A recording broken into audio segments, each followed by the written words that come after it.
joke.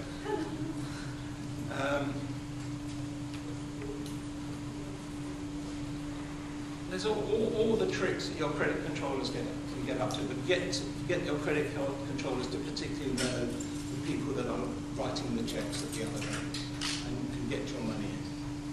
Now, reduce salaries.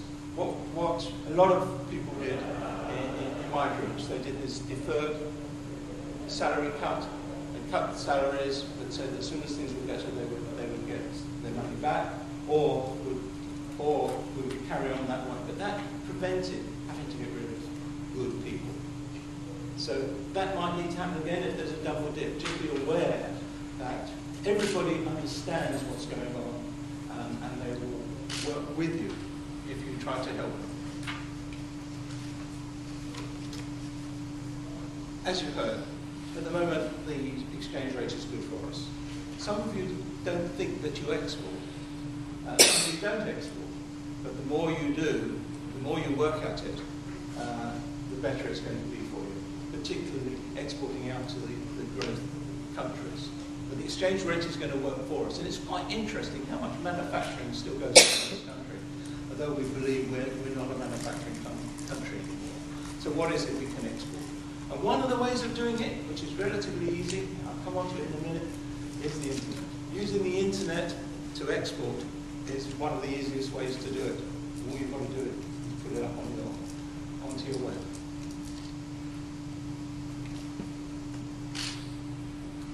Roger mentioned this a bit before.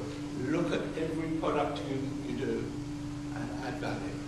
Don't reduce the prices necessarily. Look at what you can add value to. And sometimes it doesn't cost a lot to just add value. One of the estate agent members of my team, he sells houses and he also rents houses. So, but he's added value by making sure that there's flowers in the house when the new people move in. Even in the flats, making sure there's a bottle of champagne for them. So making the landlords happy. But think about every product that you've got and think about how you can add value to it. You should be doing this all the time, but it's going to be even more important now in every part of what you do. And again, Roger touched on it. He said, people are going to probably buy things that are going to last longer, and that's part of added value.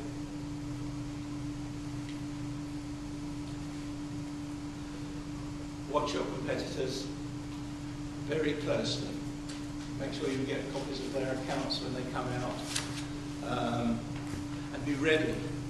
You'll often be able to take on a business which will cost you no more, bring it into your business, and you pay for it out of its own money. But watch them very, very closely. Either take them over, either merge with them. Can you make a note of the questions, and we can do the questions at the end. All the time during the recession, you saw companies teeter, and some of them didn't go. If there is a double dip, they're going to start to go. So watch them very, very closely. Be aware. One of the ways to watch them is, when you're starting to advertise for staff or just interviewing people, then they're going to tell you how their companies are going. Often there's an outflow of people when things start to get bad. So just watch them closer than you've ever watched them before.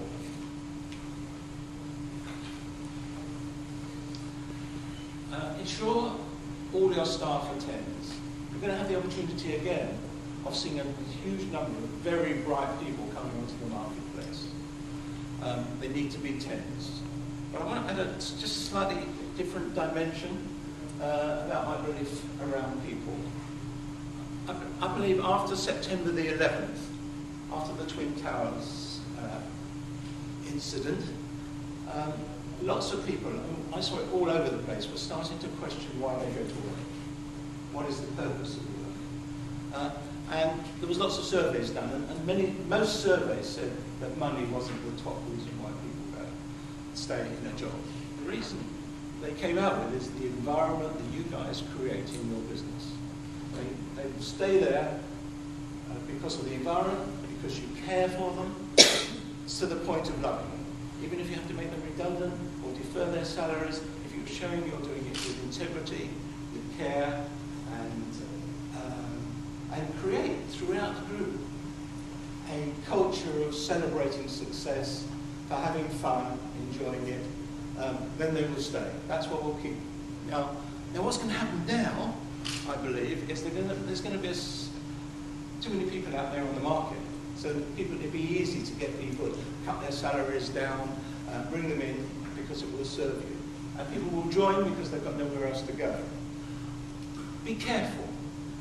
I believe so strongly that if you bring these people in and they are good, what you want them to do is to stay, not go on to the next person that offers them more money, which would happen as growth happens.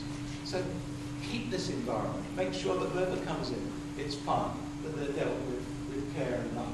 And then you'll have a sustainability which will move on. So short term, it's easy. Get them in, pay them half the money that they were getting in their previous job, but you want them to stay. You want them to want to work with you. I believe this is so important.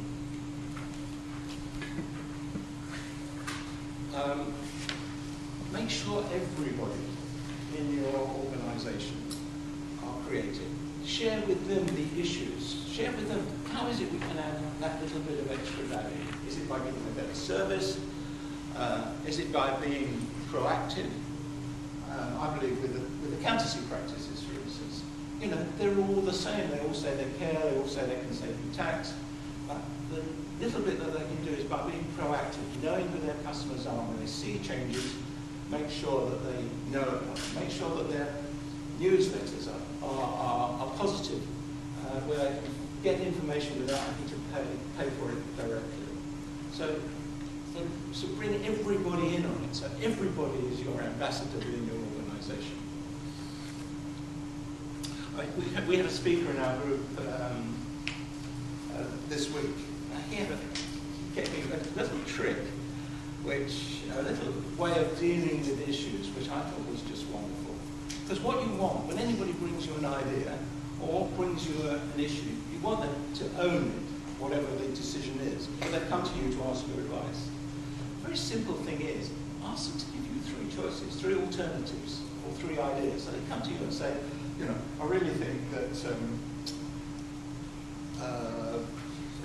my sales manager, if it's the sales director, is not the right person for the job. So rather than say, well, I agree with you, why don't you get rid of them? Say to them, well, okay, give me three. What are the three choices? What could we do with that? And let them come back with three choices, three ideas. And then what you can do is question them on those ideas. Well, okay, why do you think that? How do you think that? And eventually, they'll come up with a decision, which is their decision, which would be your decision as well. And it'll be very much easier then to work with it, because they'll own it. They'll own the idea. They'll own the thought. It's very simple, but great learning for me.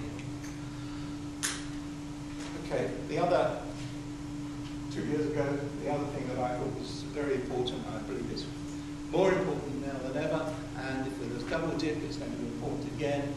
Maybe it's always important. Try to cut down your fixed cost and only have variable costs. Variable to your turnover, so that you can never get into trouble in terms of loss or profit if always your costs are variable. And you'll be surprised. If you really sit down, I will guarantee to you that nearly every single cost can be variable. If you really think about it, every cost can be variable. So the first thing people say to me, well, I can't make my rent variable. Well, that's probably true, but if there is a double dip, there's going to be more and more, and you're in the retail business, more and more landlords are going to want to rent their property. If you remember when the large shopping centres started, people wouldn't pay the rents, but to get people in, they said, okay, we'll pay a percentage of the turnover. That's